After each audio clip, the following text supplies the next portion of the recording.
Now we're recording. Okay. Thanks for reminding him to push the button. Yeah, wow. I can't do it a second time. 2 hours wasted. My name is Alfie. Hey, Adam. Well, go ahead. Go ahead, Chris. No, I was just gonna go ahead and tell Adam that Alfie knows that if I have a great quote or I have a great speaking minute, you can't ask me to repeat it because if I don't write it down, there's no second chance. Yeah, no. One take you get it, that's it. Yeah, it's like when Mine like a goldfish. Yeah, the moment's gone. The moment's gone at that point. It's over. It's over. That answers my next question. What's that? I'll be going down the interstate, and he'll call me, and I'm talking, and I'll go over something, and I'll go. I completely forgot what I was going to say. And what did you say, Chris? Squirrel. Squirrel. So just took the thought right out of my head. I was talking to Alfie about the product, and then I was talking to a friend of mine who works in medical. And, we're not saying this cures cancer or anything like that, but it's preventative. It's a good... There's only one thing we cure. It's hunger. Right. If you eat a bowl of soup or eat a salad with our dressing on it, you're not going to be hungry anymore. Exactly. So this product should make it into medical. Above, athletes and above wanting to be healthy, this should be in medical. That's the first thing I thought about last night. I go, why is this not being served in hospitals? Because, you ever eat food in a hospital? Yeah, I was in a hospital. It's terrible. Yeah. I think they want you to die. Well, most of the hospitals run all their stuff on a bottom line. Right. It's really cheap for them to buy a lot of products that way, and they have contracts with companies. Chris, why don't you speak to this? This is Chris Valdes, CEO. This is why we brought Chris on board. Chris has been in logistics and production and manufacturing and the distribution of food nationwide for over 20 years. This is why we brought Chris on board, so he can get this product nationwide. So, Chris, why don't you give him some realizations of why products like AHA Pure Foods isn't available to people in hospitals and nursing homes and rehab centers and stuff like that? So a lot of those are controlled by GPOs as far as general purchasing operations, and they have contracts with them. So someone like us to kick in there, it's a little tough. It takes a lot of marketing dollars, but I think we can. I think, and Adam, you're absolutely right. We could go with the approach of more of a medicinally charged food products. And everyone was right about as far as hospital food is terrible. It has to meet their certain standards, minimum standards, yet also has to be attractive to finance department, and that's where it becomes tough. Because when you have a quality product, it comes with a price. You can't turn out a quality product without putting some investment into it. So AHA is a premium product, but I think it is our products are the finest out there. And I do realize that there's going to be a shift here, and I believe more institutions will realize the benefits of plant-based products, of these recipes and formulas that Alfie's come up with. And I think that we're going to see a shift, a real dynamic shift here, where they'll start recognizing that a premium product turns out premium results. Hospitals do not have a good reputation for food right now. But they are trying. They're striving to get better, but it's always that constant battle. Like Alfie and I talked always, front of the house versus back of the house. You're always going to have that tension and the kind of battle there, but everyone's got to work to make the right thing, to finish with the right product. And what I mean by the right product is a satisfied, delighted customer. Whether that customer is in a restaurant or that customer is in a hospital, you still have to make them happy, well, in restaurants, you want to make them come back. Hospitals don't necessarily want to make them come back. You just want to make sure that they get out of their lives. I don't want to go back again. I worked in a hospital for a long time. Yeah, Adam worked in radiology for a long time. And here's the truth. They don't even feed the employees well. Like, you have to special order. So, right. And it makes sense what you're saying about the quality. Yeah, because then they're I hate to say this in a hospital, but they're trying to save money.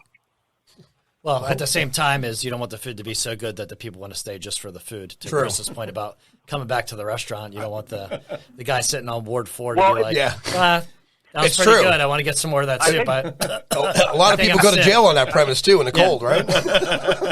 3 hots in a cot. The marketing behind hospital food is to, even if they might not be feeling up to getting out of there, it gives them inspiration to get out of there quicker. Yeah. Sure. No, They don't have undoubtedly. to eat the food anymore. I'm pretty sure jail food. I've worked in a hospital, been in jail. I know both. Well, so you're talking to Sean about jail food. Yeah, it's the same food. I'm certain of this at this point. Not that he was in jail. He worked. Well, Adam, it's funny you say that because we used to do proprietary products. I won't say which company this was with because there's a couple of products that we would make for companies that, I'm doing air quotes here, want to value engineer their product. And we would have a scale. Do they want to value engineer it to this level or do they want the prison food? Oh my God. So that value engineered down to a prison food, that's pretty bad. That all comes down to savings again, right? I mean, that's what it's starting to sound like. It's all about money. Wow. It's all about money. So a cancer patient would on your product, a cancer patient would thrive. They would do well. They do better. It's better for. It's like taking vitamins. Absolutely. Same thing with taking vitamins. Absolutely. You can't be healthy without vitamins, right? So the thing we got to be careful of what we're doing is we're Sean's a doctor. Right. He got his PhD. I'm a chef. Chris is just, he's a guy that manufactured food his whole life. We have no degrees in the medical industry or anything like that. And everything we do is not FDA approved. Right. So we have to be very, very careful what we do. That's why I say the only thing we cure is hunger. Not even FDA has stuff that's approved per se. Well, I got to go. I get my phone later on as we go through this. I got screenshots that I took from the FDA, and I looked all this stuff up. And I looked at the food additives. Right, 3,000 food additives. Oh my God! And he can, being in his field, he could tell you the different stuff that goes into food. Sean, that's gotta be punishing for you, right? Eating for you is punishment because right? Well, it all depends on what your lofty goals of health and nutrition are, or are you like, I just want to satisfy this craving? If you want a real interesting story is how do they make surimi? So imitation crab meat that you've seen in the store is basically all the junk fish that didn't get thrown back into the ocean. And then it's precipitated with a very strong acid. It turns it white. To like a gel, right? Yeah, it turns it to a pellet in a gel. Then we put a little bit of coloring, a little bit of flavoring on it, and bam, imitation crab meat. This is the shit we eat. Yeah, absolutely. Well, that's the stuff that they're going to put in your sushi roll. They're going to charge you like $9.99 for 2 rolls. That's great. And it's got 17 cents worth of surimi in it. But the FDA is okay with this. Yeah, I mean, everybody's okay with it because I still partake in several restaurants. The minute I learn something about something, I'm done. Okay, hey Chris, give Adam the skinny on the white clam chowder. Oh yeah, I got to hear this. I love clam chowder. He used to like clam chowder. It's been a while since we did it, but you used to like clam chowder until I tell you some of the things that went into clam chowder. Now, there's a lot of good clam chowders out there, and of course, if you want to do it Alfie's way and you want to take actual clams, get the broth from there, and do the classical style, that's all well and good. But when you get into industrial clam chowders, and let's go back and talk about like prison food or hospital food, right? People associate white, a nice bright color with clam chowder. Well, you really can't get that naturally. I mean, you can, but the processes and steps you have to go through to achieve that, it's very difficult. However, there's products out there like titanium dioxide, which just sounds delicious. That gives you that white color. Yeah. It's what the lifeguards put on their nose. It's like if you think about taking liquid paper and pouring it into a soup and getting the color clam chowder. But no, so you almost want to, if you want a clam chowder, you almost want one that's not bright white. And then you want to look at the ingredient statement and see. Never again. Obviously, never again. And I'm not saying anything negative. There are products out there that are fantastic, but when people want to value engineer products, and this is why a lot of times, front of the house, back of the house, finance versus operations, you want to kind of separate the two and be able to know that it's a mutual relationship. They have to understand one another. Finance department has to give and say, okay, you're right. We do not want to dirty up a label for the cost that it may cost us a little more to have a clean label, but in the end, we're going to have a better product. If you want us to have a less expensive product, we don't like to say cheap. You don't want to cheapen anything, but that's why we say value engineer or less expensive product. Then you have to start looking at adding things to it. But in adding things to it, you actually get onto what they call a boot list. And a boot list are components that no one will accept, whether it's, well, hospitals and prisons accept a lot, but whether it's a Whole Foods or a Fresh Market, someone that's a little more conscious about what they're serving their customers or their guests, they have a whole boot list of products that they won't accept if they have specific components in it. So, and I'm letting you know that titanium dioxide is one of those that will get you kicked off the list. That's insane. That's mind blowing. And I know if you heard Sean say it, he goes, "That's the same thing." Yeah. So I mean, and when you first say that titanium oxide, the first thing that comes to my mind is fine, thick metals, right? Yeah. But how are they putting this in food? It's a bulletproof vest. How is this okay? Like some people believe that it's going to make him into Wolverine. I get it. One of those other Marvel characters. Eat enough of it, you're But that doesn't happen. But that's a dream. Some now, Adam, I understand that there are minimal amounts to it. It's just not attractive to me. My thing is, and Alfie and Sean are better to talk about it than I am, as far as the knowledge that your body has on digesting components and products that are in there. I'll tell you what, hats off to all those companies right now that are just blowing up with the synthetic foods, and nothing against it, but I just don't think there's enough knowledge behind it to what are the long-term effects of a synthetic food to where it's made in a lab and not in the kitchen, and you know, it comes from, no offense, Sean, comes from scientists and not from chefs. That's my concern is our body doesn't know how to digest some of these. Well, yeah. Air quotes again. When you say minimal amounts, it's like saying having eggs and sprinkling copper on it. I don't want it. Or you can just wave a copper, or wave the eggs over it. You know, it makes it just like that's your new paprika. That's crazy. And people eat it anyway with this knowledge. One molecule away from a cheese sauce that can be one molecule away from plastic. What cheese sauce is that? If you could speak in the narrative, just. Well, I mean, a lot of your Parmesan cheese has like wood pulp and fillers in it. God, and I'm not saying that. I love Parmesan cheese. That's grated Parmesan cheese. Use. Damn it! Why couldn't they ruin? I don't know. Like, but yeah, not escargot. I don't need it. Ruin that. No, and again, we are not trying to bash any other products out there by no means. Well, I'll do that. Products are out there because people want them. I'm sure, because it's all these products out there. Whether it's tasty. It's tasty, right? It's flavor, I guess. Yes. The American public has been trained to accept a lot of products, and the good thing is, like I said, that shift has come along, where the American public has more knowledge of foods, what's good for you, what's not good for you. And I give a lot of credit to whether it's the Food Network and a lot of these chefs out there that are showing you things. Okay, yes, we can go have a burger. However, moderation. Think about what you're doing for your body. Go out and make sure you have some healthy plant-based foods just to balance it. Balance. Yeah. You don't want to have a burger, 5 days a week. Yeah, you can, but then you know what you get next? You get the hospital food, because that's where you're going to be. Yeah. So, and it's just, like I said, I don't want to sound like a jerk, but prison food whatever. That's their deal. They didn't go there because they want a reward, right? But the hospital, you would think these people would be geared towards healthier food for people. Well, as we go through this whole thing, I'll tell you a story, but just part of my Alf, story. you got to come a little closer to Mike. Oh, part of my story is when I was in a hospital after my heart surgery, my first meal. Right. This is after I got out of intensive care, is down in the room. My first solid meal. Carrie's sitting next to me. My wife, she's sitting next to me. They bring down the thing with this tray on there. Now, this is open heart surgery.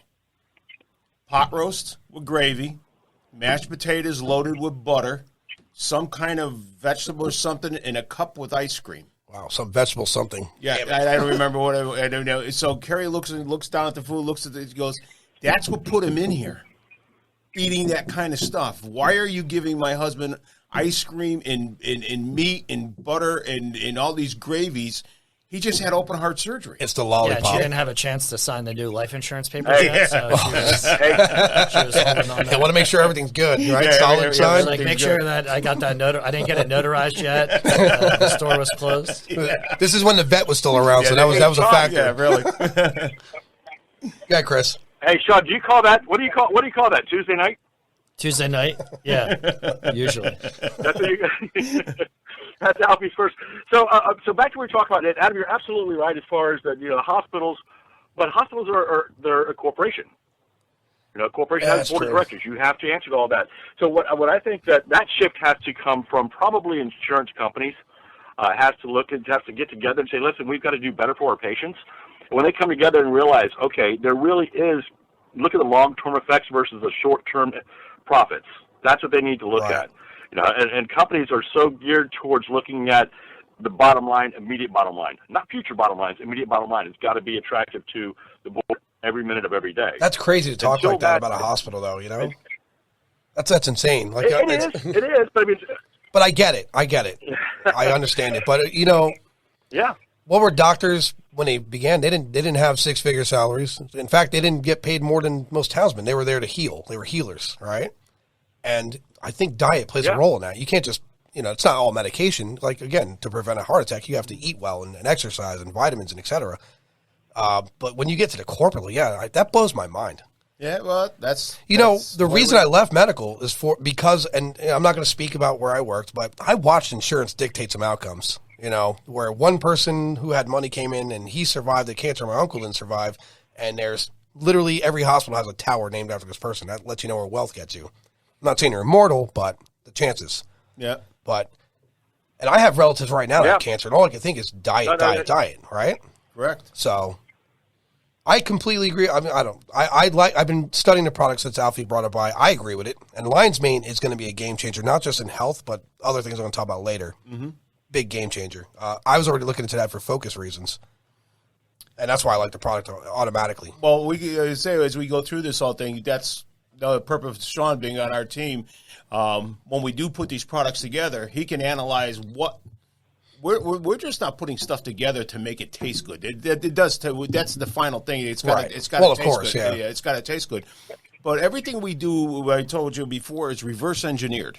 Right. They tell me what we got to, what the focus of, what the focus and the health benefit of what we're looking to do. Then I design something around that. Well, I don't design something and just add some stuff to it. It's not that easy. Right. Everything is reverse engineered in this. So the lion's mane soup that we have, and the coconut milk and the other mushrooms and everything that are in that product, those are because of guys like Sean that say you have to put this stuff in here because it intensifies the effects and the powers of these mushrooms and the seaweeds and everything else that are in the product. Well, and that's where science is. In our view, it should be science that way. It should be right. It should be that way. And if there's something wrong, he'll come. He has no problem saying, Right. Don't do that. Throwing it in the trash while he's watching. Yeah. Right in front of him. You have to. That's the idea of putting something on the market. It's basically like tearing up a little kid's art project right in front of him. Especially for chefs, right? Yeah. I don't throw a temper tantrum. He doesn't. But, the mushrooms, they're in there. It gets, umami. There's beta-glucans. There's several other things that we try to use that are like focus forward on both cognition, brain health, attention, so that you're able to bring about those changes that you want to see in your life. Right. If we start with a foundation that's based upon nutrition, then you're feeling better. The small amount of exercise you're going to start to do becomes easier to take those first steps. And every day, if you're slowly building upon a stronger foundation, then we hope that your whole body as an institution will get stronger. And then you're going to be able to reach and attain your goals. And then they're not just health goals. They can be professional goals. They can be personal goals. Nobody likes to feel tired. Nobody likes to feel fatigued. Right. Nobody likes to feel like they're getting a brain fog. Nobody likes to feel that, most people don't understand when they're dehydrated, and that's part of their performance. Especially competitive people. Right. Big deal with competitive people. Yeah. So, what do you want that edge to be? Like, everybody just watched the Olympics. Right. This person leaned further than the other person. This person touched with their fingers, and this person touched with a flat hand in swimming. Right. And they lost by 100th of a second, and they don't get a medal. Those are the differences. What do you want to do to build that foundation that you just did that one thing different? Right. It's 4 years for another do-over. You know what? Good. Well, we're talking about, Sean, you bring up a great point. We're talking about the Olympics. It would be interesting for us, and I've got to run after this, and I much appreciate it, but it'd be interesting to do, let's do a little analytics survey and find out gold medalists, how many of those people are plant-based diets? I would like to see that. That's a good point. If you think about some of the high performers, like Adam, you just talked about, the high-performing athletes nowadays, most recent ones, how many of those are plant-based or some sort of plant-based, maybe a flexitarian diet? Huh. I can promise you it is 15 to 20 times more than it was 10 years ago. Well, it has to be because we discovered high protein and I don't have the numbers. Right. We'll look into that. So we're going to do this. We're going to do like once a month. I'm going to do health and wellness. I'll have you guys on, even twice a month if need be. But yeah, I'm interested in that study too. Actually, that's a good poll to take. I never thought of that. Well, and the thing is too is you know like what? every one of your users, how many of them changed? Yeah.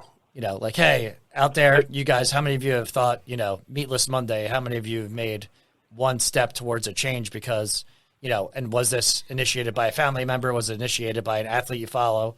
I mean, we're in Tampa, so everybody's Tom Brady. Yeah. What does Tom Brady do to have such a high level sustained performance? Yeah, he's all veg, right? I believe. I'm pretty sure I read that somewhere. He's not all. He's plant-based. Plant-based. He's plant-based. He'll cheat every now and then. But I've got to run. But and Adam, you can have this on there or not. But those two guys know the extent of my plant-based diet. I have made some changes. But the extent of my plant-based diet, I'll let them explain it to you if you'd like, or if y'all want me to. I'll be more than happy to tell them. That, go ahead, Chris. We'd rather have it come out of your mouth so it doesn't. No, you go ahead and tell them because we don't want you to think that we're talking about you behind your back, which we do all the time anyway. But that's beside the point.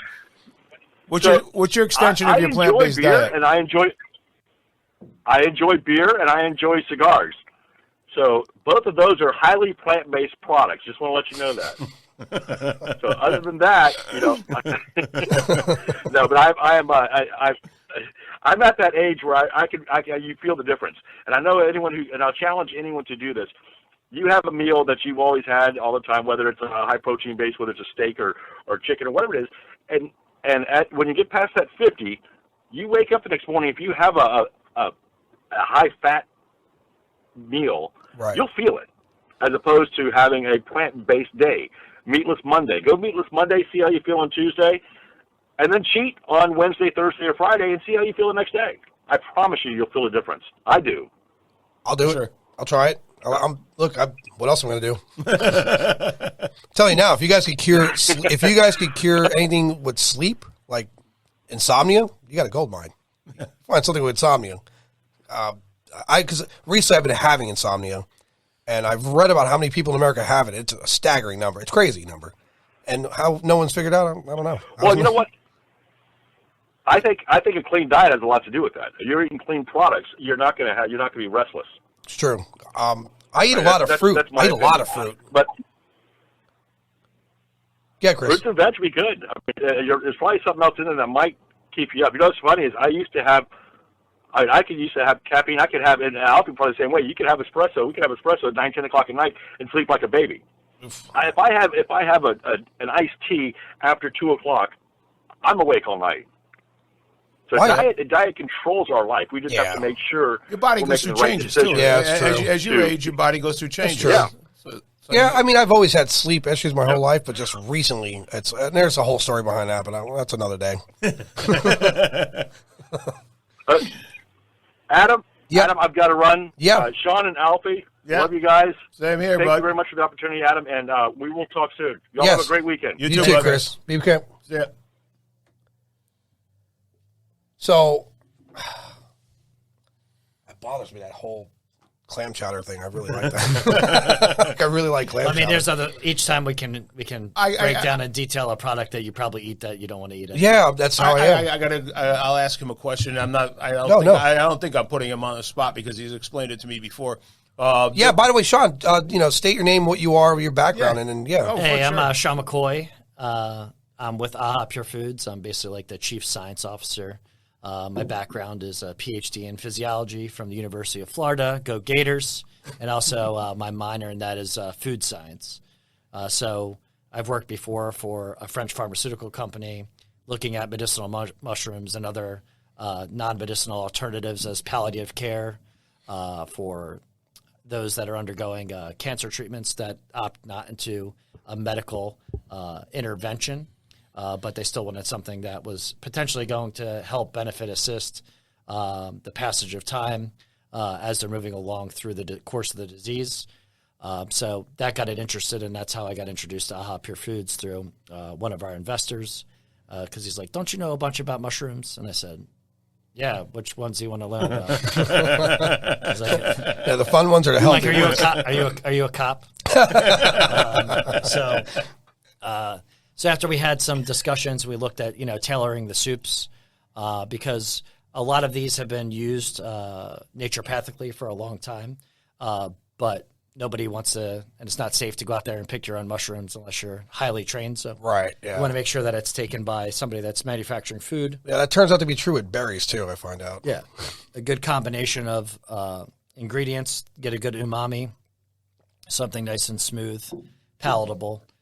So we really try to make sure that we're delivering sort of function with the food. So. And he was telling me one time, one of the lion's mane soup that we have, we use organic coconut milk, right? Pure coconut milk, fat, the real deal. And he was telling me one time, you can chemically make coconut milk cheaper and tastes more like coconut than coconut milk does. Well, I get that, because if you look at e-cigarettes and the flavor, how are they making apple? I know they're not putting apples in it. You know what I mean? Well, yeah. So there's a lot of different compounds that you can add, but basically what it is the powdered coconut milk people are buying by the ship and the ton to make most of the vats of what you're doing. But again, it's just dried coconut milk, like most people drink dried milk powder. But again, it's all the flavorings. Like, right. It doesn't really taste that way when it's reconstituted. Huh. And then so people are adding other things to it that sort of changes those profiles that may not always be a positive impact on your health. The amount of sodium that's added, both for safety, like salt can be a safety factor to tamp down some different growth of some baddies that you don't want to be ingesting. Right. But a lot of times it's there to just cover other flavors. Right. Pull the mic slightly closer to you. Sure. That's good. So if you are eating a food and you're a person that craves salt, you don't really taste any of the underlying flavors. You're like, "Ooh, that hits my salt spot," and then, right. You're like, "Oh, this is delicious." That's why people, when they're craving potato chips, like. Yeah. When they're craving the salt, are they potato chips? Are they plantains? Or whatever snack food it is with a high salt content, and you're eating a lot of salt, the same thing as if you look at a lot of other soups, they'll have 20 or 30 times the amount of sodium as our products. And so the thing is, salt naturally occurs in the vegetables and the foods as you're processing too. But you want to make sure other things are adding to the flavor just besides salt. A salt note. So we try to really balance that palate so that every spoonful, is an aha health moment. I mean, is it possible? So you could have sodium-free products, but then what's the shelf life, right? I mean, you can do a lot of things to increase shelf life, but, right. Again, people want a little bit of salt in there. And it's not that sodium in low quantities is bad for you. It's just that the standard American diet is high fat, high salt, high sugar. Right. Right. And then the quality of the proteins sometimes is a little bit different, like when we were talking about surimi earlier. So, where are you getting your protein? Where and how much fat are you taking? There was a big push back against eggs a long time ago because they're like, "Oh, eggs are the most horrible thing for you in the whole world." Then it comes back around that eggs are okay. Then yeah, what is that? Why do they do that? Is it just different studies, new regimes? Yeah, new studies, just like everything that you're seeing now in the news, as soon as there's a new study and somebody picks it up in a news source, then something becomes sort of like the status quo. It's the sensationalized news of X, Y, and Z. So whatever it is that they choose to pick up on. I mean, everybody says, "Well, I want to lose weight." So people say, "All right, well, I'm going to start changing what I eat. So they eat salad every meal for breakfast 3 times a day for 4 days. And then on Friday, they're like, it's pizza night. It's my cheat day. And then they eat 2 large pepperoni and sausage pizzas. That's what I do, by the way. Yeah.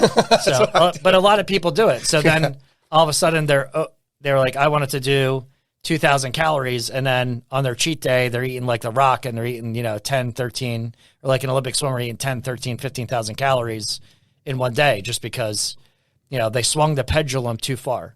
Like change has to be incremental. Like, have you ever been at a job at somebody's house and all of a sudden everything changes like drastically in 2 seconds? Nobody likes a knee-jerk reaction or change to the normal way that things are operating.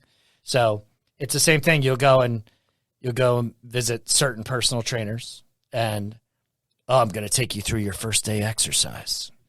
Come over here and do this. You've never exercised in your life. I'm just going to put 135 on the bar. And you're going to do that 12 times. And then you're sitting there and you're like, well, I don't want to look like a chump. I'm going to push this out. And then you go work out. You go do some biceps. You go do some triceps. You do a whole body workout in an hour. And you haven't done that much exercise, in the last year.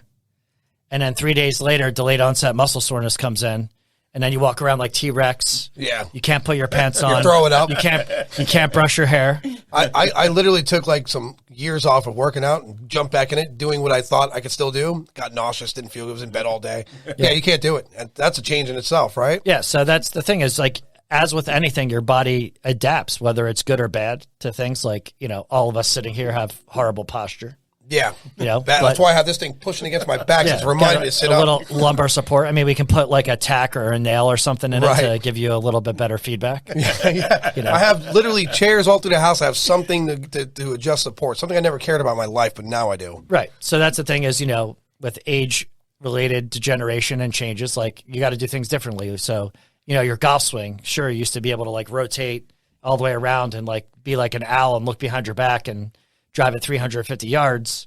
Yep. Well, now you got the super whippy graphite, and you're driving at 180, but you're 65. You only got vision out of one eye, but it goes straight down the fairway and you're still schooling the 20 and 30 year olds. You have to have special shoes to balance out that leg. Yeah. Yeah. So you got inserts, you got like a orthotic brace, but then the thing is you're still winning, taking everybody's $5 at every hole and then going back and doing it. It's true. Cause listen, I played pool. I haven't done it a long time, but that's a competitive field, pool, billiards.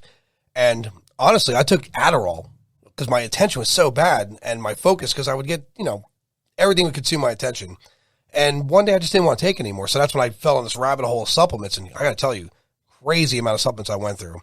I landed on Alpha Brain. I don't know if Alfie told you about that. It's by Joe Rogan's company on it. It's remarkable. I just wish I could get 9 hours out of it as opposed to. So that was, I was talking to Alfie about having something you could sip throughout a 9 hour period that would maintain that, so coming back to how the changes, right? So I left Adderall, started playing pool supplements. I noticed I wasn't getting the longevity I wanted. And how much of that is psychological, I think, right? Well, and you had also talked about sleep. So I was going to circle back to that also. So, my wife's a neuropsychologist. So one of the things you do is like progressive relaxation. So everybody's like, I can't sleep. And then you can go through a progressive relaxation routine, where you can put your phone on, you can talk to somebody, they can walk you through it, then you get good enough that you walk yourself through it.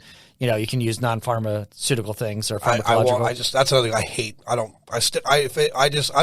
funny about taking Tylenol. I don't like anything pharma. Right. So some people also have tried like the gravity blankets, melatonin. Melatonin I tried, does nothing. So, your spouse or your partner, somebody laying on top of you, cuddling you, big little spoon. Right. Sometimes that helps you go to sleep.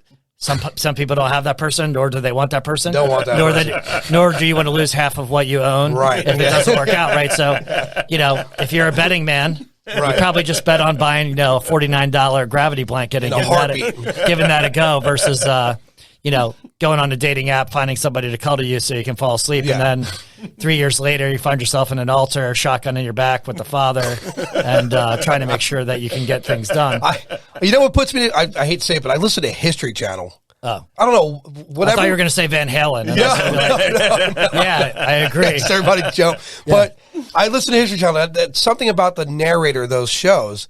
You just nod off. It's like they don't want you to listen to it. Well, watch something about the ocean or something with David Attenborough.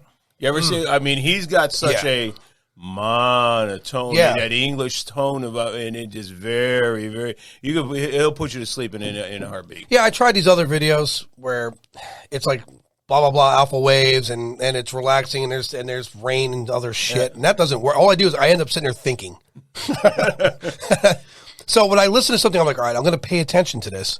Then I'm out. It's perfect. Well, I mean, but some of that other thing is like, a lot of things we're talking about besides that go along tradition is the goal setting. So you have the goals for your physical exercise, you have your goals for your personal, professional life and things like that. But that's part of the thing. Your thinking is because you have a list that's always too long. And the thing is that you just have to know to have the end of where the list is. Right. And try to not think about the things that fall below the line. That's, I get that. And I try to keep a routine, and it doesn't seem to work out long term. And I think part of last night is anticipating what do I need to do next, what needs to be done, et cetera, et cetera. Why my computer does things on its own. I love technology, but it's a fight.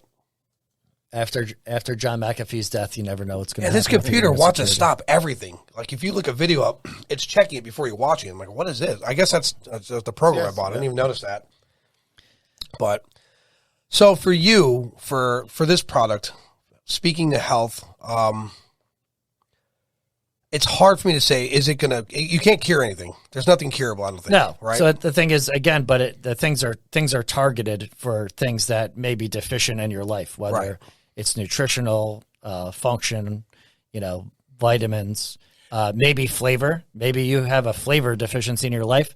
My wife's Colombian. If you ever tasted her food, you'll lose weight because you don't want to eat it. And that's why that's why I have a dog. That's why I have a dog that's fat and overweight that sits below the table. But also that's a valid. That's a great point. Yeah, it is. The weight loss program, unappealing. And the whole thing is, why are you going to wait till you get sick? No, you shouldn't. No, the other philosophy we have behind this whole thing is, don't wait till you get sick. Yeah. Don't wait till you get to the point where you might have cancer, you might have diverticulitis, colitis, some type of leaky gut, some type of an ailment that's inside of your heart disease. Because it's too late, right? You got to prevent it. Yeah, now you're standing on the edge of the cliff. Now, why you want to do that? Before you get to the edge of the cliff, try to stop these things from happening. It's easier to prevent it than it is to cure it. So, since age 17, this has been my diet, supplements. That's my list of every day. Okay. And so that wasn't taken because I was worried about being sick or healthy. That was just programmed to me to I need this to function, be competitive. Right, your maintenance. Yeah.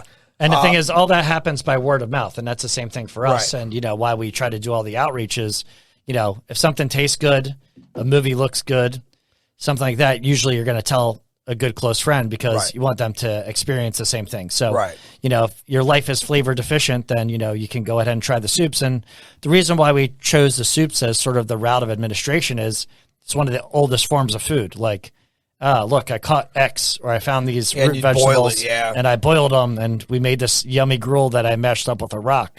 I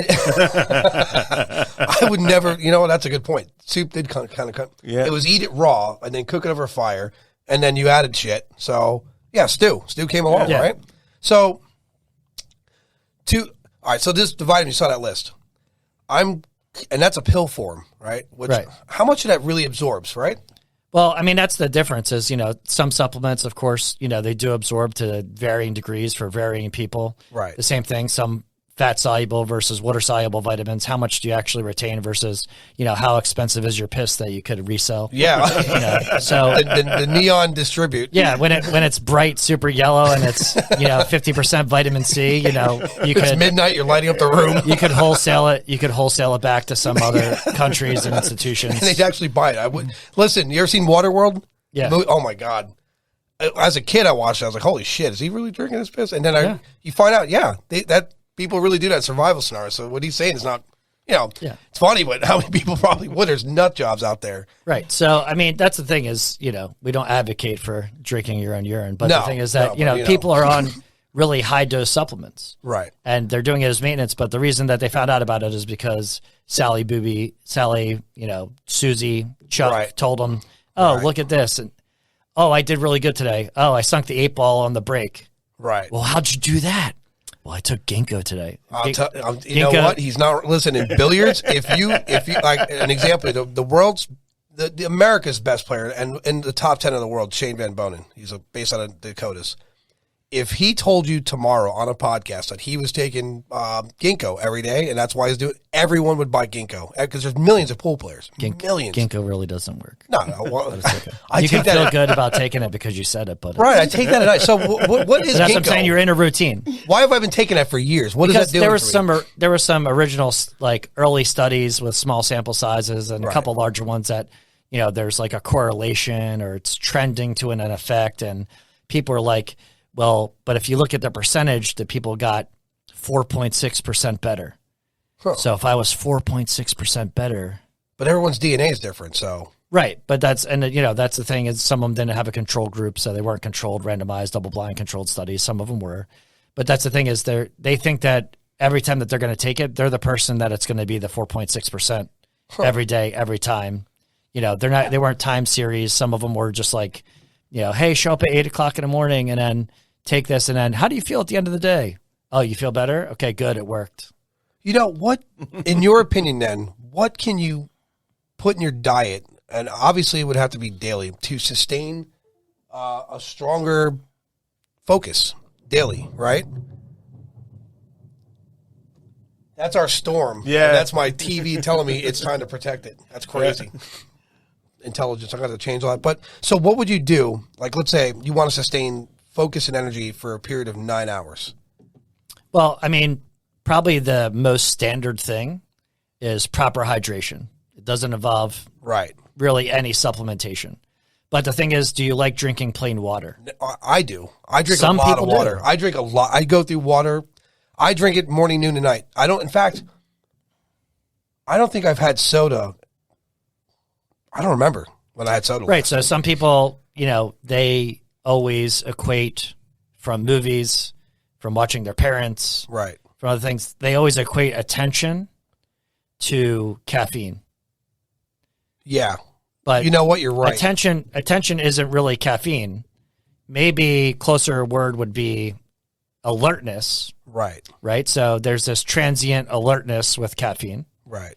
There are some things that happen with phosphodiesterase and stuff like that, some people say, oh, well, I got more energy and things like that. Right. But caffeine in itself for something like billiards and darts and, bowling, probably like anything where you're looking at some of those hand-eye coordination skills, like some people get jittery and probably caffeine's like the worst option for them. Yeah. And it also is going to start to dehydrate you. And those people that are 3 to 4% dehydrated are going to have a decrement in performance. And that's most of the people walking around every day are dehydrated. Yeah. So you're right. And we live in Florida where you sweat horribly as soon as you step out the door. Yeah. Humidity's big.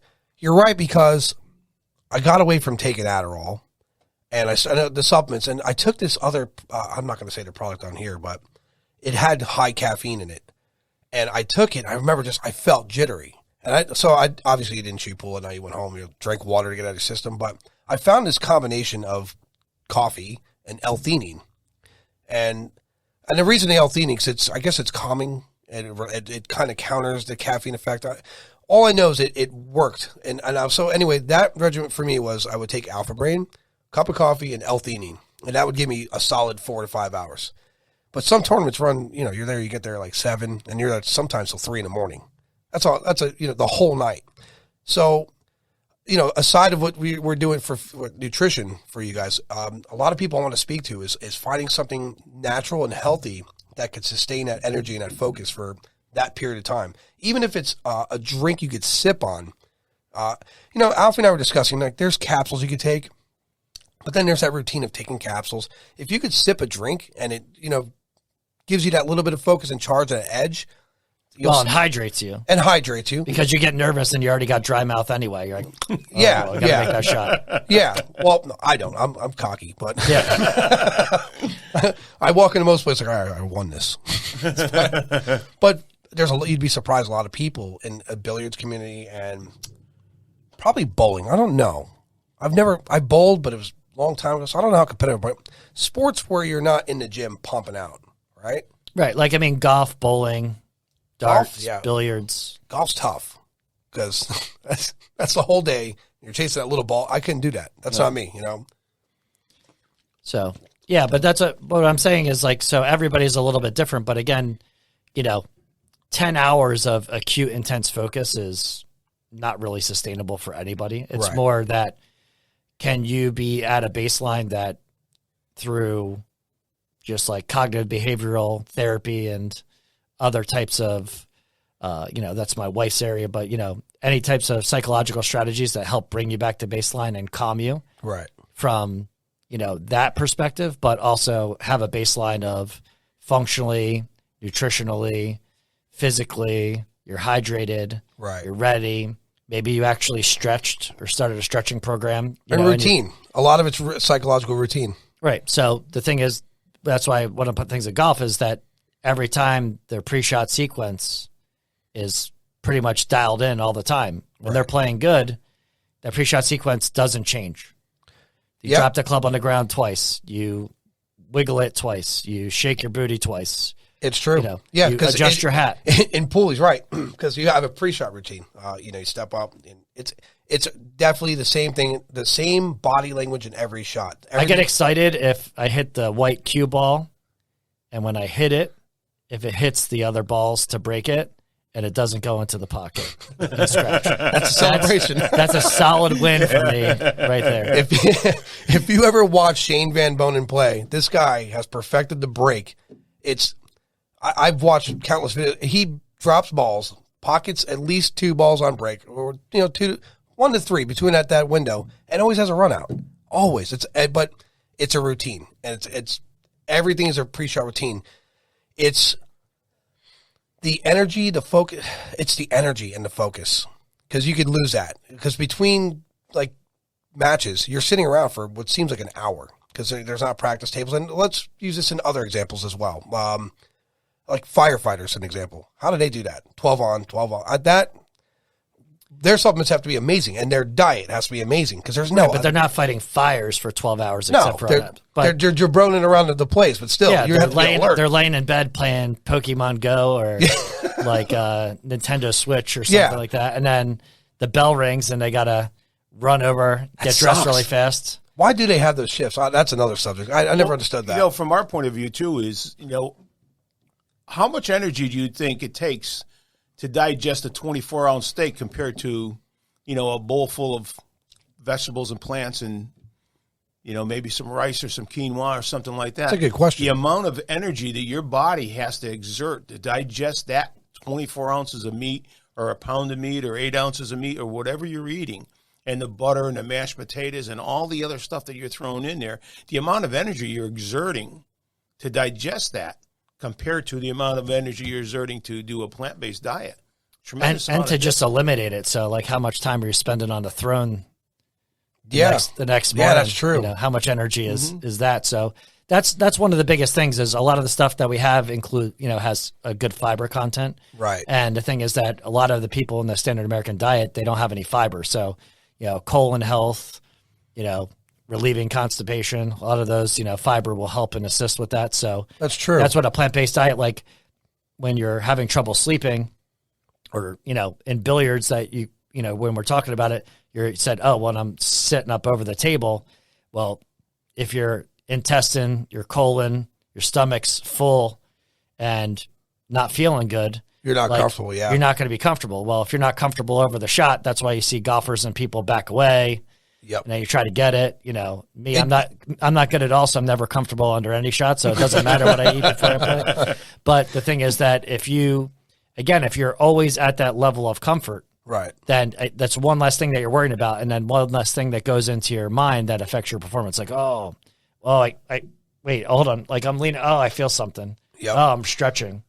and then you overthink it, and that's your attention that way. Right, because if you're focused on your gut on the table, or you're focused that your belly's gurgling, you're not focused on whatever you call it, striking the cue ball flush or whatever. Stroking the ball. Yeah, stroke.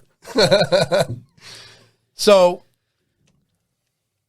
you know, I hate to go back to this, but I keep thinking in my head of a product of this quality, and it comes back to this again. Why is it not more prevalent in the medical field? Why are people not? I guess the job is for us to get it to the ears and minds of people that want this, right? Well, I brought these books with me for a reason. Right. Now, this book here is China Study. This was done by a guy by the name of T. Colin Campbell. Now, Dr. Campbell is a graduate of Cornell University, and they did a study back in the 70s and 80s with over 10,000 people in China, 65 counties in China, over 20 years. They claim this is the most important books. It's one of the most comprehensive studies of nutrition ever done anywhere. Huh. It's done over, like I said, it's done over 20 years. It was a controlled study, and it someplace between 80 and 87% or 90% of all known diseases to humans can be eliminated with a plant-based diet. And this was a 20-year study. This isn't just something like Sean was talking about before, where how'd you feel? Drink this, and at the end of the day, how you feel. Right. It's not with these guys.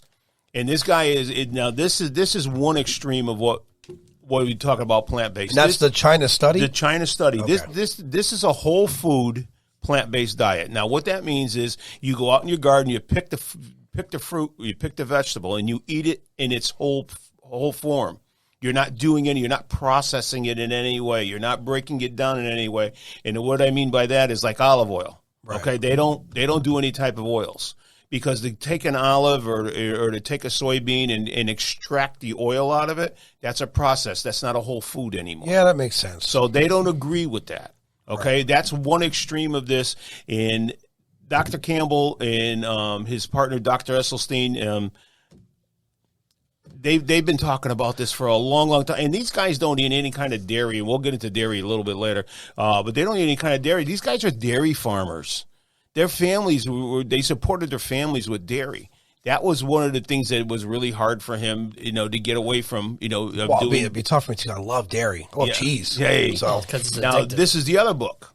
This is by a doctor called Mike. His name is Michael Greger. How Not to Die. How Not to Die. Who's not going to read that? Yeah, really. Now you can see these books are pretty worn out. I've gone through these books quite a few times. Right.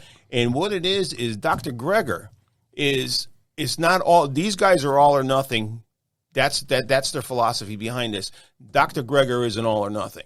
Right. Dr. Greger rather see you eat 50% plant-based, and if you want a cheeseburger, go eat the cheeseburger. Go eat the piece of pizza. Go have a bowl of ice cream if you want. Get back onto that same routine. And we don't try not to use the word diet. How many diets in your life have you ever seen that worked? None. Diets don't work. Well, the keto diet doesn't. If you think the keto diet works, stop the keto diet and see what happens. That's like boxers, though. How many boxers have a diet and stuck to it? Outside of Mayweather, he's a freak. None. How many boxers go to they have to drop weight or gain? There's no consistency in any athlete I could think of, other than the exceptional few who are there. Like their life goal is to be the best of the best of the best, and they're going to do it year round. But outside of you're right, diets just don't. I don't see it. They don't work. It's not a diet, and then you get bored, right? It's a lifestyle change. You have to change your life. You have to change what you're doing on a daily basis. And right. we were talking about before about eating different foods and eating different things. The standard American diet, you become calorically satisfied and nutritionally starved. Huh. So if you go to pick any fast food or fast casual restaurant, and I'm not going to name any restaurants, right? But you can go in there and you can, for $12 or $15, man, you can come out of there and just be just full. Yeah, but that's. But are you nutritionally? Have you done anything? No. Absolutely no. Not. There's no way. Because there's no way. Absolutely not. In everything I've ever done in life, when I ate shit food, and whether it be a boxing match or a billiard match, or when you eat shit, about an hour after, you feel like shit. Yeah. You don't have that energy, and then you want to eat again. Now, where's all that energy going? It's going to digest your food. Yeah. You know, like I told you before, you have 2,000 square feet of intestines inside your body. That's crazy to think about. So if you have 2,000 square feet of intestines inside your body and you got all that garbage in there, just think of all the energy your body is using to try to keep it as high performance as it possibly. You're asking for performance, right? But you're not giving your body the fuel it needs to perform. You're right. I'm using diesel fuel in a situation that needs a high octane. Yeah, you need a high octane, and you're not giving it the high octane that you're asking it for. Man. So who are you going to blame? You can't blame anybody. It's definitely my fault because it's convenient. Right? Absolutely. Because on the way to a billiard match, it's like, hey, we'll just stop at blah, blah, blah. Yeah. Because it's convenient. Correct. And that's not correct mostly. And that's me. You know, it really has to do with scheduling too, routine, I guess. It comes back to that. It really has to because I remember why it's a lifestyle and not a diet. Like right, true. You're not just changing in one area may have a transient like blip where you're like, oh, I rocked it today. I was awesome. Right. You know, but again, you know, everybody, the puncher's chance, right? That's what they call it. Yeah. Like, so everybody has a chance to win, you know, once. Well, you know, even and then that's why people buy scratch off lottery tickets. You know what I mean? Listen, I know people who buy lottery religiously, and the amount of money they spend per week, if they save that, they'd be retired, have a house, car, and a whole life. Blows me away. So. Yep. Well, that's because they don't know math. Myself and Sean, when we go to these different places and do these presentations and do these speeches and all these different things we do, you have a laptop sitting next to you. Right. I won't say you, but people with computers or laptops or anything else are more concerned about clicking on a website because they're going to get a virus in their computer than they are about what they're putting in their body.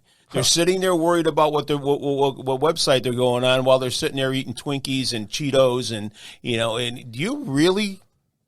How do you think they puff cheese? What do you really think these companies are doing when they're making these snacks? Think about all the real quick. Go ahead. What are cheese doodles? I love those. Or is this another thing? I don't know how they make cheese doodles. I get like there's some ignorance there. I don't think I want to know. I love those things. I love cheese doodles. I mean, again, it's all these things are processed food. So, you know, if you're trying to go raw, you're trying to go natural. But they're not cheese then, are they? Well, there's cheese. Some, I guess. There's cheese flavorings. I was showing Alfie. I eat these now. Currently, my favorite thing to eat is the Sun Chips. And it's the garden ones. They're spicy, super spicy. And I love them. And it said heart healthy in there. I don't know if that's a sales gimmick or not. My purpose for eating those were not to be heart healthy. It was just I really like that bite they had. And it's in my opinion, a better alternative. But yeah, I never factored in how did they get these flavors into a chip. That never crossed my mind. Right. Again, because the thing is that you have a desire. Yeah. And it's, again, like the scratch-off lottery ticket that it cost you $1.99 for 0.5 ounces of something, and it's salty and flavorful and spicy. Yeah. And then your need is met in 20, 30 seconds as long as it takes you away to the those needs that your body have are like a mosquito bite. Once you get that mosquito bite you and you get that you have to scratch it. Yeah. That's the same thing. You have to satisfy that craving. It sucks because there's been some foods and drinks in the last 5 years. I stopped right when I found something out. I'm done because I'm mortified by that. And fearfully, in some of these upcoming things we're going to be doing, I'm worried about what else. I'm like, all right, well, guess what? I guess clam chowder's off the menu. Well, there's a lot of. It's not to take it off the menu. It's just that you got to be careful. You got to be able to read what you're eating. It's education. It's education. Yeah. This is what we've been trying to do for the past three and a half years. Is just educate people on what we do, why we do it, and what you should be looking out. Pick something up, read the label. Right. See what it says on it. Never do that either. See what's on there. Look at the sodium content. Look at the vitamin content. The sugar. Do you know how many grams? Yeah. Do you know how many grams of sugar are in a Mountain Dew? Thank God I don't like soda. I don't know. I'm going to guess grams in a can, in one can. They're 20-ounce bottles, and I think this is the right number, so don't quote me on this. And if I'm wrong, I apologize to Mountain Dew. But fuck them. In a normal 20-ounce soda, right? There's 75 grams. Oh my God! And each teaspoon is what, 5 grams, 4 grams? Come on, you're the math guy. 4 or 5 grams. Yeah, 4 or 5 grams. So in a teaspoon of sugar. So you're talking about like a dozen teaspoons of sugar in a regular soft drink. That's insane. I have a friend of mine that drinks. Like if you could see it, part of the bottle would look like sand. Yeah, if it wasn't dissolved. I'm picturing it in my head right now. That's crazy. I have a friend of mine that drinks between 8 and 12 Pepsis every day. Why? Because that's what he does. But there's no hydration. It's caffeine. You're dehydrating as you're hydrating. But at the same time, sugar's addictive. Very addictive. Just like cheese. How? Yeah. Well, I love cheese. That's gonna be tough for me. Cheese is like morphine.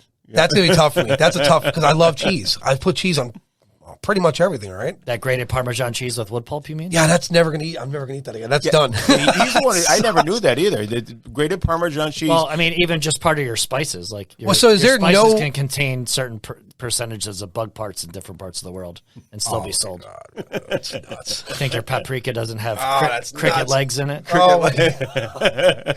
Well, you get a lot of chitin from the shells and oh my God, that blows my mind. So what? What about Parmesan cheese? Like, is there just no foreign Parmesan cheese that you? No, just the ones with wood filler are the ones that are like you grated in a can. So you go buy a block and it's better than what? Sure. Okay, because I mean, I don't want to break your world. Oh damn it! let me ask you a question. If you buy a gallon of milk, when you take it home, what do you do with it? Put it in the refrigerator? Right. Okay. Parmesan cheese is made from milk. Oh shit! I never thought of that. Okay. Now, how do you take a jar of Parmesan cheese, put it in the middle of the supermarket shelf for 8 months without refrigeration? How do you think that's done? I never thought of that. So, well, there's that. You can dry things out in the Woodard activity if it's low enough. Yeah, there's all kinds of different things. There's no water activity in it and stuff like that, but still it's nice and dry. How do I get away with this? How's this possible? I mean, but that's the thing is that it's not. It doesn't mean that it's harmful. It just may not be the best thing to put in your body. Well, no, it's not. I mean, I don't want wood chips. I mean, you just weren't bullied enough as a kid. No, I really wasn't. So, damn it, not Parmesan. So for the soups, right? Yes. I have some here. I'm gonna start eating them over the weekend. The lines I'm excited about. It's hard to a plant-based diet. I get the benefits, and for my diet daily, I'm trying to think how do I substitute what I eat morning. So every day it's pretty much eggs in the morning, or it's like a cereal. I love cereal. Now the question is what cereals are good because everything says Cheerios, which I've been eating since a kid, always says heart healthy, right? Sure. Oh, because of the oats. Right, because of the oats. Yeah. But it's sweet. And it's, but that's got to be so. There's sugar in there clearly. So what is the difference between like say sugar and honey? I eat a lot of raw honey. Okay, well, my opinion on this: honey is the only food on the planet bacteria can't grow in. The only one. Wow. Bacteria cannot grow in honey. Now, if you get into strict veganism, right, they won't eat honey because it says it comes from a bee. I said, but the bee didn't die. They give you the honey. Oh, man. But honey is a very, very good, and Sean can probably get more elaborate on this than I can. From a nutrition point of view, honey is raw honey, though. Yeah, raw honey is very good. Okay, so you're not going to get diabetes from honey. I don't know. I mean, the thing is that your blood sugar will still go up when you take honey. Right. If you have diabetes. So like anything else, moderation then. Well, and the thing is, too, is that why do some people prefer honey over sugar? Well, there's locally sourced honey that, people are like, well, I'm contributing to the local economy. Right. The thing is that, if you read the news, bees are dying off. If you're supporting beekeepers continuing, we need pollinators always. Right. For plant-based diets and, even for individuals that are eating meat, because the cows also eat plants. So we need things to be pollinated and to continue to I've read that propagate. that bee their population's dropping. Yeah, bee populations have. How is that? That's not my field of expertise. Yeah, I'm going to look into that because when I first heard that, I was like, you think about bees, how many there are? Like, how I don't know. It's like ants. Without bees, we don't exist. Well, yeah, I've read that too in that same study. Yeah, without bees, we don't exist. So that's the thing is that, again, it's a sweetener. So, what do you want to sweeten? Why do you want to sweeten it? Well, do you want to eat it? If you sweeten things, generally you eat more. Right. If you're somebody that was hypocaloric and you're one of these people that doesn't ever have like the urgency or appetite to eat, but if you put honey on something, you eat another 500 calories and it improves your health, then put honey on it. Like, again, we're not here to change how you eat. Right. Like, we're not saying... That made sense what he just said. Oh, absolutely. That resonates with me more than anything else, honestly. That if you want to eat better, then something like honey could be added. That makes a lot of sense. Well, I mean, the same thing is some people skip breakfast, but then the thing is at 11 o'clock, they have their head down on their desk and they're not, operating effectively at work. And then, what are you going to do if you don't have your job? Right. What are you going to do if you have to watch kids? What do you have to do like for your attention? What if you don't eat and your blood sugar drops and then you have poor performance when you're doing a recreation or professional sport, you're not being your best self. Right. So some people say, well, you're not supposed to take honey ever. But if honey's the only thing that makes you want to eat breakfast that allows you to perform, then do it, yeah. Like, I'm not going to tell you not to put honey on. Well, I'm starting to put honey in tea, coffee, because So I spoke with Alfie back in March, and we had this conversation about what's in foods and what we're taking in. And I looked at my coffee creamer. I almost fell out of I almost died. I couldn't believe what I was reading because I got sugar-free. And the concept there is I'm not taking sugar. But then when you read it, I was done. It scared me. So you have a lot of people. So, why did we do salad dressings? Well, because lots of people like to eat salad. Right. Lots of other people won't eat vegetables. And it can be a marinade too, right? Yes, yeah. Absolutely. But lots of people won't eat vegetables without putting something on it. Like, most people don't eat raw, plain vegetables. Most people eat vegetables with butter, salt, pepper, lemon, all that stuff. Lemon, cheese, man. Honey, some sort of gravy, right, whatever it is. But the thing is that you can use a salad dressing to basically put on any vegetable. That's true. You can put it on rice. You can put it on potatoes. You can put it on tomatoes, lettuce. I put salad dressing on meat. There you go. Yeah. So the dressing you guys have. So here's look a lot. So you could marry our heirloom tomato, right, with a steak. Yeah. Right. And then the thing is that the vinegar is going to help bring out some flavors. You could marinate it in it, and you're going to have that good, strong heirloom taste. And then the thing is, to your other point earlier, is like, oh, well, people are adding stuff, and you looked at your creamer, and then you see, oh, well, this creamer has like 9 grams of fat, or this creamer has 4 grams of fat per tablespoon. Other words I had to look up. Sure, sure. But even some of the other more clean label ones, like you find out that it's 80 calories per tablespoon. Right. Right? And you're like, well, I don't like my coffee dark. I want it to look like my milk, but taste a little bit like it's got a hint of coffee in it. Right. So then you put in a quarter of a cup, and you're like, I don't know why I'm not losing weight. I've been following my calories, but in your coffee, you just added 400 calories. That's and you're true. doing it 7 days a week. That's 3,000 calories a week. Surprisingly, coffee and tea with no creamer and just a honey is more pleasant.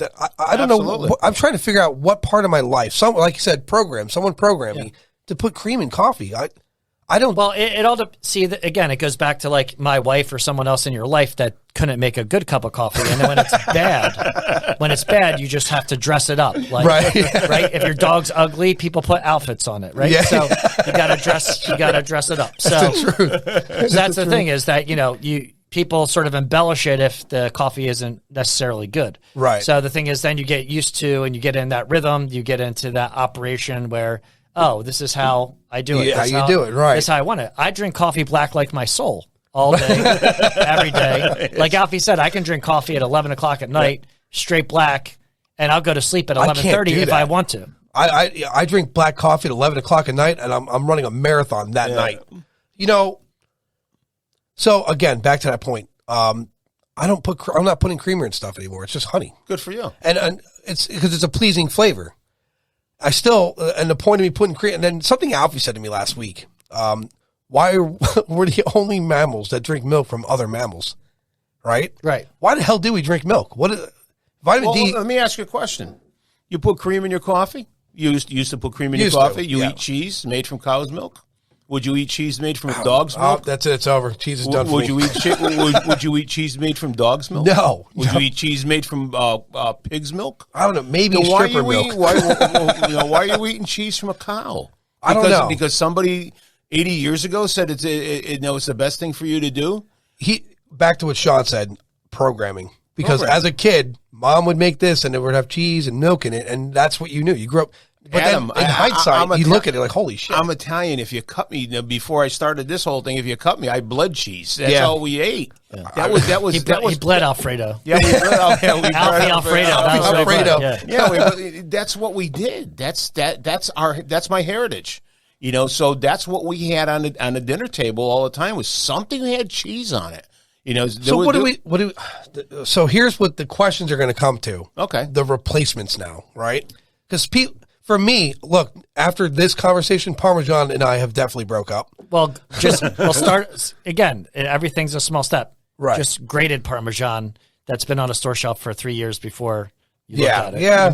You might that's cut that convenience one out. Too. Yeah, you're right. You know what I'm saying? So like you might have to burn those extra 10 calories and cut you off a hunk and then shred it up. So that's what you choose. But that cheese, so the one you're talking about, that not to go back to, because I really love Parmesan. Well, if you buy the block, it's less woody. Yeah, it's not going to probably be woody. Yeah, I see. Not as many crickets. I get why.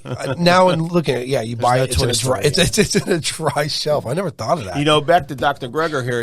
You go through his book, and he'll tell you that don't. In from my experience, from me going from what I was doing, going to a plant-based diet, took me 2.5 years. It's not easy. So you transitioned. Oh yeah, that's what I'm saying. It's small incremental steps. The first thing I did is I gave up pork. I didn't eat any more pork roast or pork chops or ribs. I stopped eating that. But I went through that for about 4 or 6 months. Then after that, I started giving up beef. Now, when I gave up beef, I stopped eating hamburgers. But I still had a steak or a roast or something like that to satisfy the different things I wanted. Right. One of the last things I gave up was chicken. But talking with our other partner, Wayne Garland, he's a naturopathic crazy man. Right. The big thing he says you have to give up are dairy products. And if you go through this China study, and with Dr. Greger also, there's a protein, and Sean might be able to talk about this too. There's a protein in dairy products called casein or casein. Casein. And casein is one of the most carcinogenic proteins that you can put into your, that's something they're adding to the dairy. No, I think. Or is it naturally occurring? It's naturally occurring in dairy products. I mean, the thing is, just to keep it real general for everybody is, again, proteins in your body get broken down. Right. Take the amino acids, you make them into new proteins. Different proteins, the thing is, what else that they're coming with, again, in milk, all you see is the non-hormone cows, right? So also cows get large doses of antibiotics. Chickens get large doses of antibiotics. No matter what you're doing, some of that's going to remain. And so the thing is that when you're taking in these different proteins in high doses, some people drink 8 glasses of milk a day, more than they drink water.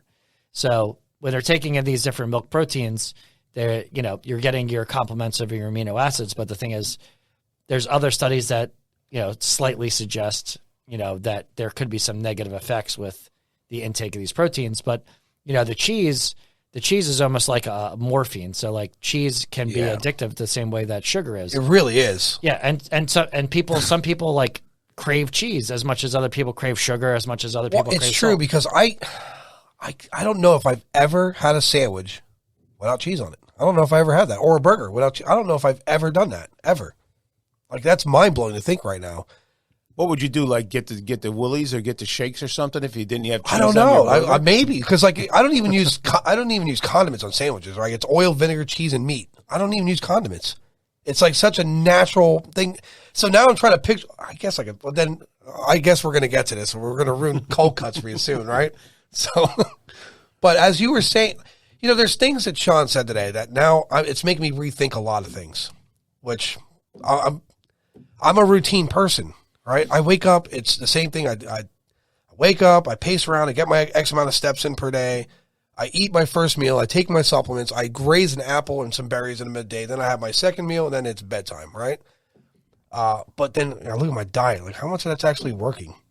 I don't know. I eat eggs. Okay, so eat eggs. Eat eggs. So again, we're not trying to turn you into a vegan. Not trying to. No. You have to I make better choices, like everybody does. I prefer to eat things that once upon a time were breathing and walking around. That's just what I like. But so for you, would you eat chicken again if it was free range? Does that make a difference? No. Okay. I do, and I'm not going to sit here and tell you that I am a complete plant-based person. Right. 7 days a week, 365 days a year. I go by Dr. Greger's philosophy. If I want something, if I want a piece of pizza, I'll buy a slice of pizza and eat it. Right. I'll feel terrible after I eat it because that's just the way my body. But you're satisfying a craving. That's what he said. He's right. It's like it's an addiction. You have to, because if you don't, that craving will stay in your head, and it will consume so much time. It'll eat at you. It'll eat at you. So you have to do that. And if he eats the one slice of pizza, it may keep him that tomorrow, if he had held it off, that he eats 3 or that he eats a whole pie. Yeah, right. No, true. That's true. My biggest weakness is calamari.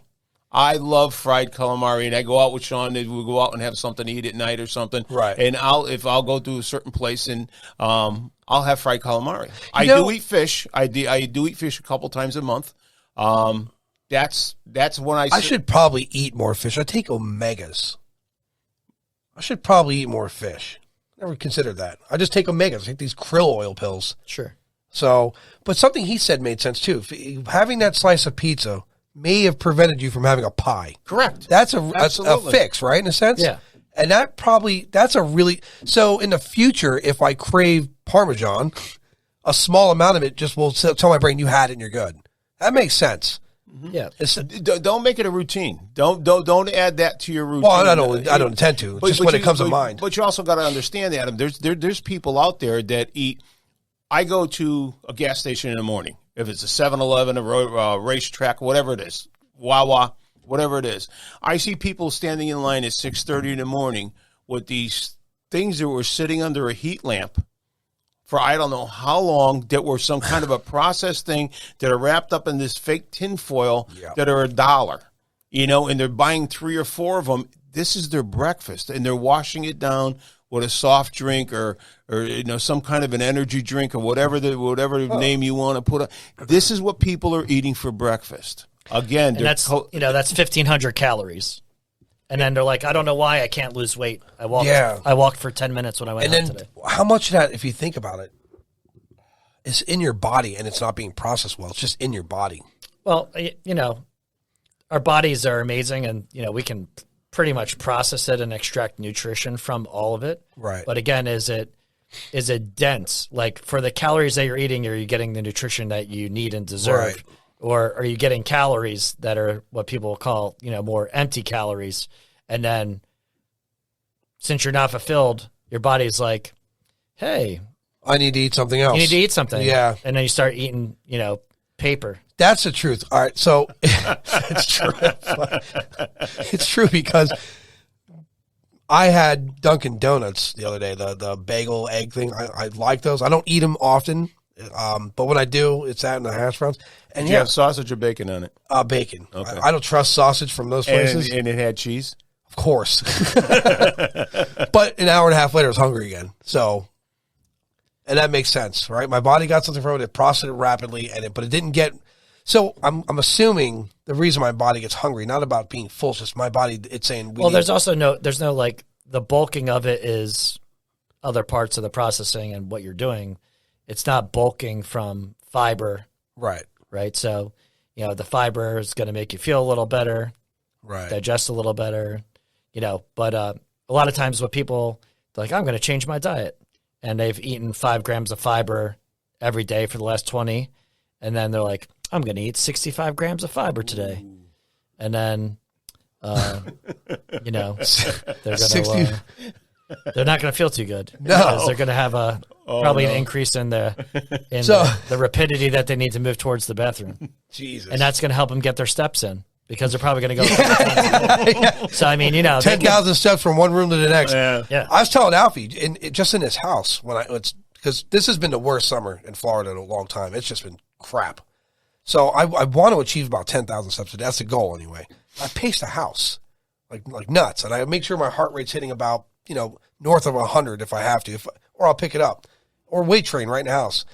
And it dawned on me what I was doing, right? I was not trying to be healthy. I'm going after a number. I became competitive this watch made me competitive for a number. I didn't do this before. I'd go for walks, I'd exercise. I was not daily conscious of it.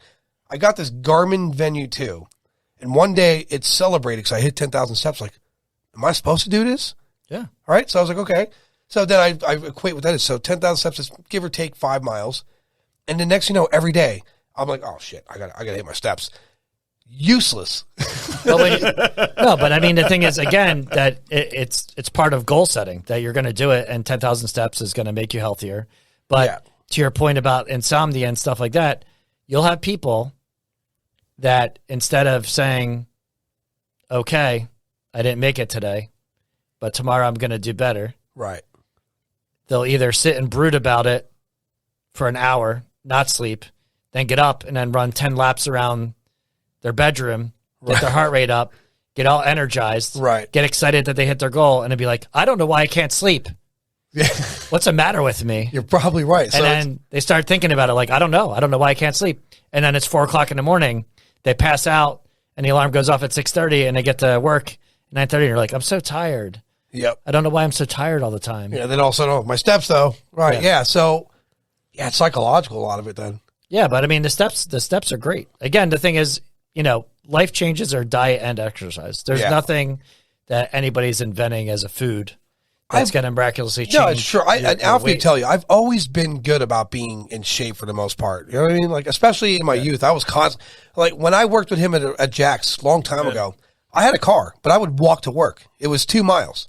I would walk there and walk home.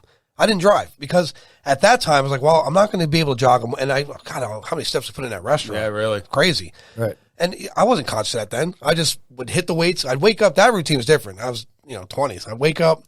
I'd eat my meal. I'd take my supplements. I'd hit weights. I'd relax. I'd take a hot shower, and I'd walk to work in the blistering heat because I desired to do so. Yeah. But then I look at that diet then. It wasn't so, I don't know. You're right. How many athletes today are more plant-based and? Well, for you people that don't know Adam, I've known Adam for over 20 years. Adam is one of those people that was an elite athlete. He don't want to talk about it, but I won't get into it. But Adam was an elite athlete when he was younger, in his late teens, early 20s. I mean, way above anything most of the people in this that listen to this thing could even think about achieving. Right. Now, when you told me when you were in training, what did you eat? It was steak, tuna. It was high protein, a lot of water, and for whatever reason, I look back at this now, but they had us on like Gatorade drinks. I get the hydration, I get all that. Looking at it now with the sugar content, I'm not criticizing your diet, but what I'm saying is for the training that you were doing, there was an eating program that you stuck to, and you didn't move off that eating program, did you? No. In fact, I stayed with that program. Stayed me till my 30s. All right. And because for me, if I went outside of it, it was wrong. I was wrong. Okay, so, But the amount of training you did on a daily basis, how many average Americans do that much training? Nobody. Not on average. I know the training that you used to go through. Yeah. And nobody does the training like you used to do unless you want to get into that elite group of athletics. And that's because you had to be physically fit. You wanted to have a good stamina. So what was most important. That's, again, why I walked to work every day, 2 miles. I'd power walk there because the alternative was drive there and then get relaxed. You don't. Right. I learned something long ago. You don't want to be complacent ever.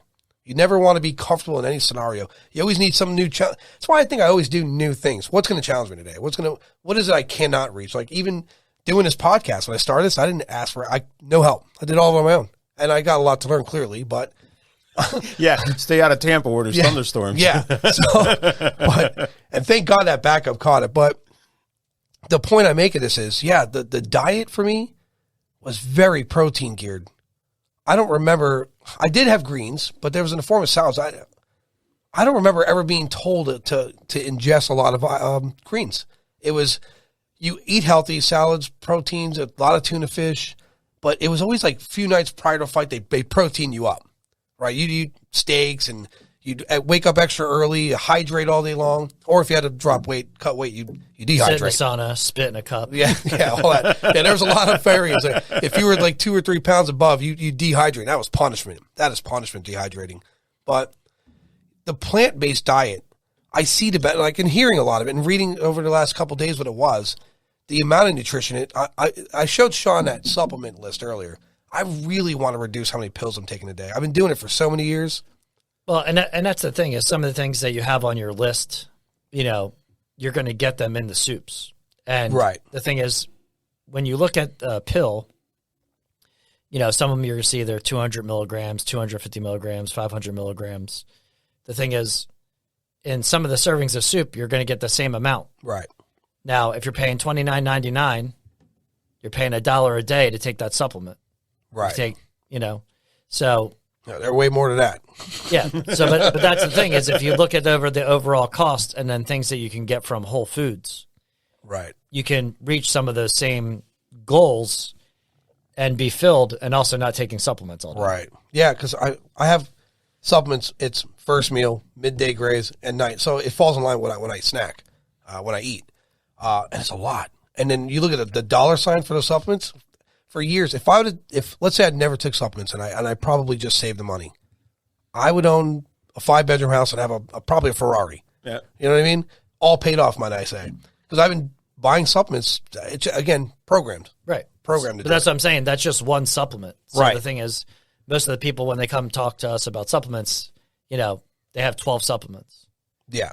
Well, they're probably spending $360 or more a month on supplements. Yeah, easily. Right, and then they don't know where they put the bottle, or they give a friend because like this is going to change your life, and they give a friend 15 pills, and then they try to get them on the supplement train because they're part of some MLM that aggravates supplement me. structure. Yeah, you buy supplements and they're never the same quantity. 90 in this one, 30 in this one. So I'm not even kidding. Some of them had like 100. So I when I buy supplements, I have a calendar thing I put it in, right? Yeah, and they're never the same amount. It's never why is it that like. Every pill, every supplement should be 90 counts, right? I can't see. Well, they usually do them in multiples of 30. Right, yeah. But that's because they're like, well, this is a month. But then the thing is, different brands, same brands. Right. Different size bottles. It's mind-blowing. So, for somebody that's really OCD, like that'll, send them over the edge because they're going to get to the end of the month and there's 7 missing spots. I get so aggravated. Yeah, like Tommy took more of my supplements. I try to get everything in 90 counts, everything, right? Because then it just balances. I hate when you get a bottle and something. How is this empty? I just bought. I know I bought this on this day. Some of them like DHEA. I get it because I take that twice a day, morning, night, and that was programmed to me. Someone asked, I don't even remember who it was, like DHA is a replacement for testosterone. Well, I didn't know that. I haven't taken that since 17. So, and I don't even, if you ask me why I started taking it, I have no idea. I just know one day I got a list of supplements, I started taking them, and I never looked back. I'd taken them forever. So. Yeah, I mean, and that's people, I used to coach swimming. Right. That's tougher than what people think, by the way. Yeah, I used to coach swimming up at Frostburg State University. I swam when I was younger. And that's the thing is, people are like, well, why don't you try this weight gainer? And then if Bobby took weight gainer 46,000 and he won his race that weekend, you're like, I'm going to start taking this chalky, delicious weight gainer. He's right. That's the truth. And then the thing is that you'd have people that went away, for the summer. They went to summer camp and they come back and, you're all growing in your adolescence and they put on like 8 pounds of muscle and they're like, well, what did you eat all summer? I ate power bars. That guy's going to go buy every power bar he sees right after. Like, I'm going to go over and buy 9 boxes of power bars. How many did you eat a day? 3. If you ever eat 3 power bars in a day, you'll feel special. You'll get sick. Something's... So, but that's the thing is that, everybody always looks for like the shortcut. And again, the thing is, this thing's a journey and it's just steps, like your 10,000 steps. Right. It's 1 step a day. might take 2 steps back on Wednesday. Yeah, it's true because even like zinc, I take zinc daily, and there's no benefit to one pill. It has to be your regimen, right? Everything you take has to be a regimen. Well, that's the same thing with our products. You know, these products, you're not going to eat a bowl of soup and, you know, all of a sudden feel like Superman. That doesn't work that way. This is something you have to do on a consistent basis. What's that? I'm going to tell you, if you ever invented a soup that would anything you invent that can make you good that day, you made $1 billion that day. You know, that's just the truth of it. But regimen, there's really no magic pills out there. Not that I've ever found. You know, in my career, and you know, Sean being in the field that he's in, being a scientist and everything.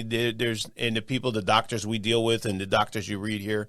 You know, these guys are some of the best nutritional MDs on the planet, and there's no doubt their intelligence and their research. And the reason why I use these things is they're just not giving you their opinion. You know, the 200 pages of the back of this book is all research that's been done. Right. These are all research has been done on the things that they're talking about. So these aren't just your ideas. Right. This is research that's been done over 20 or 30 years, and these are the conclusions they've come up with. Right. And that's one of the biggest things also just with people that are in the supplement world. If you go back to the peer-reviewed literature, they were giving X supplement at 3 grams per day, and you're buying it from your local supplement store or online, and they're giving you 500 milligrams per day for $69.99. So you'd have to take 10 pills every day to get what the research they're citing that it worked. You'd have to take 10 pills a day. Jesus. Right? So then you're going to be spending then you're going to be spending $1,000 on that one supplement. So, yeah, that makes sense. So, I mean, that's why we always tell people it's PubMed is the National Library of Medicine. You can go search on stuff. They're all research articles.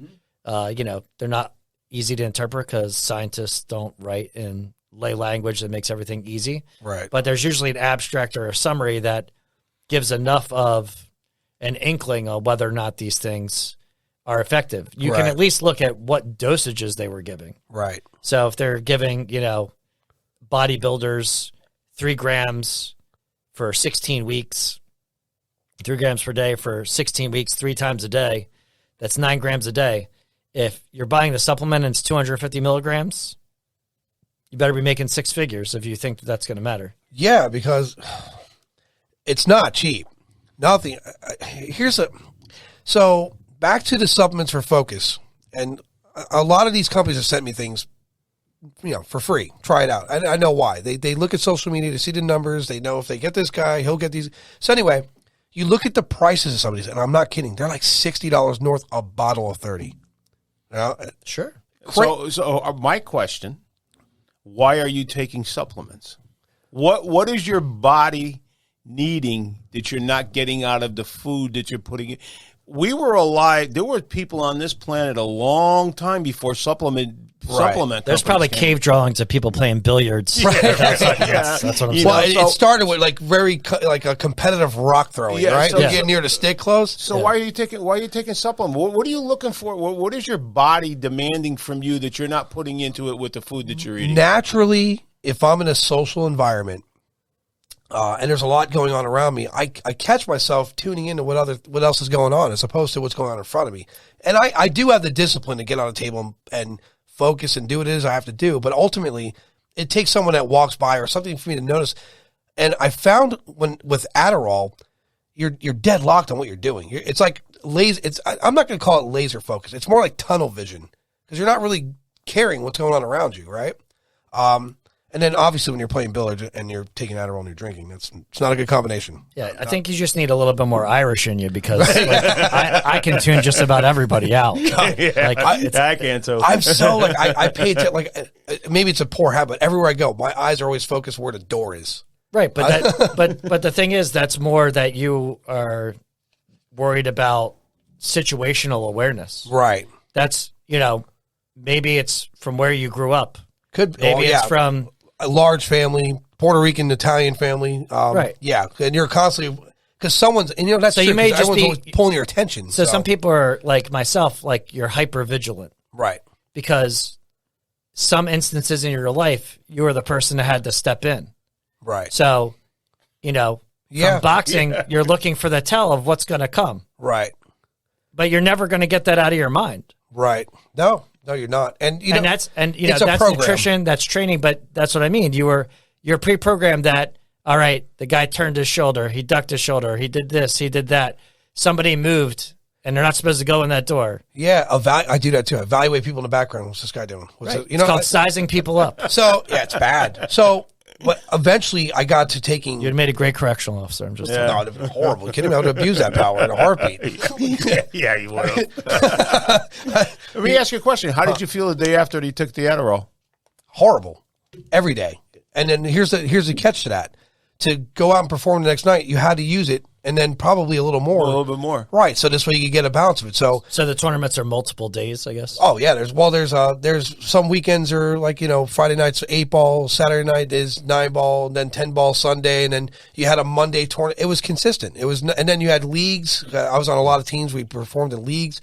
It was nonstop. So you're talking 7 days a week. At one point, I was playing pool 7 days a week. And that's, forget just the competitive. There's those 3-4 hours where you're fine-tuning your craft and you're practicing by yourself. It's not... Allen Iverson wouldn't agree with you that you have to practice. No, not by... What are you talking about? Practice? That guy. But so what ends up happening, I just want to be done with it. I don't want a narcotic in my body. And I don't want to feel. Well, that's one thing I can say about Adam. I've known Adam for ever since he was in his teens. Probably one of the only people on the planet that I know has never done a drug in his life. No, never messed with hard drugs. Never messed with drugs at all. That's ever. Because as a kid, a relative legitimately died in front of me, and that stuck. And that could be part of who I am anyway, but that stuck with me forever.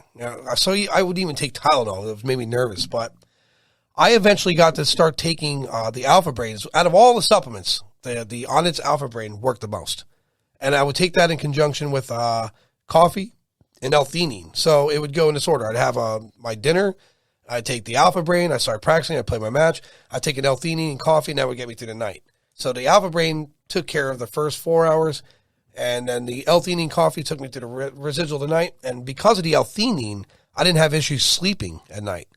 And I look at it now. Most of my sleep issues lately are coming from lack of doing shit outside the house thanks to COVID-19. But maybe you just got to exert more energy. You got to get rid of the energy. Believe me, I do. I'm never still. To see me sitting here now is the most you've seen me sit still ever. That's true. I just don't sit still. Yeah.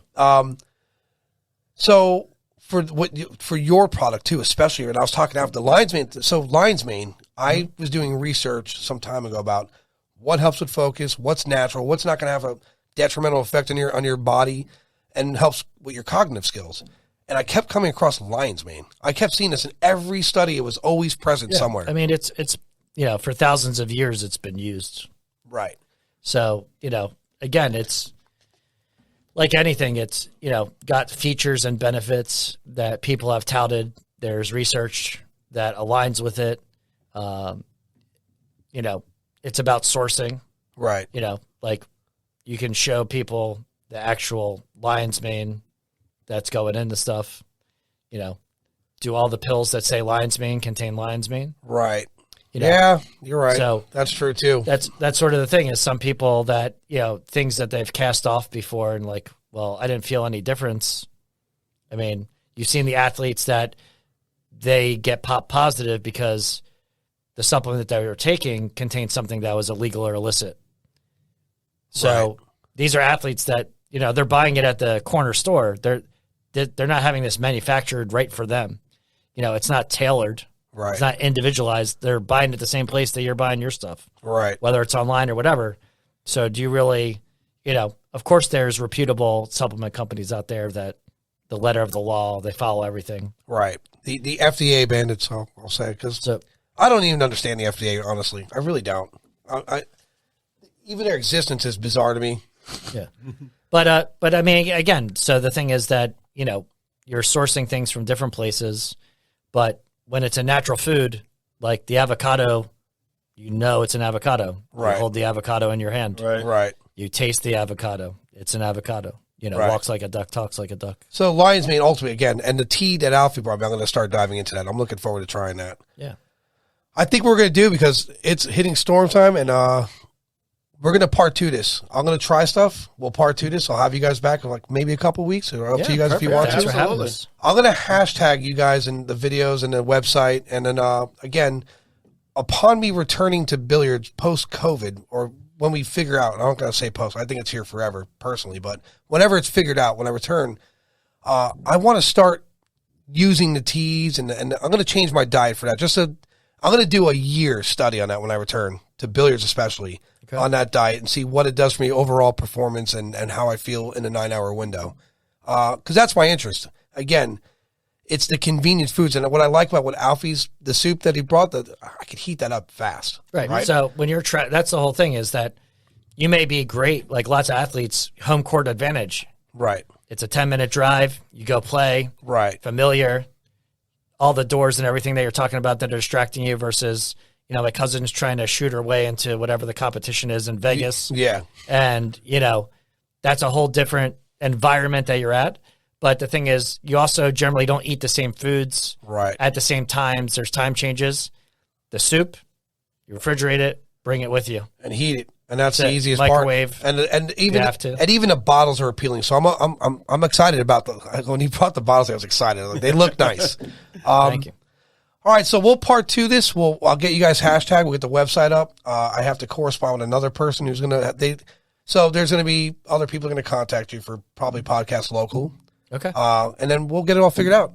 We'll do. Yeah, and like I say, we need other people on. Doctors, Sean's got a list of people that we can get on to back up everything that we're saying. Bring them, because ultimately what I want is there's a lot of subject matter I'm going to touch on this podcast. I made sure the first one was a health one, because the rest of it's going to be like nonsense, right? And I need my audience to be healthy so they can listen. And the last thing I could say, you want to talk about weight loss, right? Plant-based diet. I lost 65 pounds I was 270 pounds when I went in the hospital. In part 2, we'll get into the whole how AHA Pure Foods was started and why we did this whole thing. It's plant-based, huh? Yeah, it's started as a mission. Huh. Before I was 270 pounds. I'm down at 205 now, and I've held that 205 pounds for almost 5 years. And it's not that I deprive myself from anything. I can eat a bag of potato chips in a TV commercial. I love potato chips, and if I want potato chips, I go buy a bag of potato chips. So do I. It's one of the corn chips. But it's you don't have to go on to a diet. Just change your lifestyle a little bit, do different things, and a weight will just fall right off you because you're not eating all that high processed. We'll get into the We'll get into the salamis and the hams and that's part 2. I don't want to lose that yet. The butter meats. The butter meats. God, I don't want to lose salami, especially New Jersey pork roll. I don't know that one. What's the Jersey pork roll? Jersey pork roll? Yeah. You hashtag Jersey pork roll, it'll go for forever. Yeah. It's either Taylor ham or pork roll. Or stripper. All right, gentlemen. All right, guys. Thanks. Thanks, Not a problem.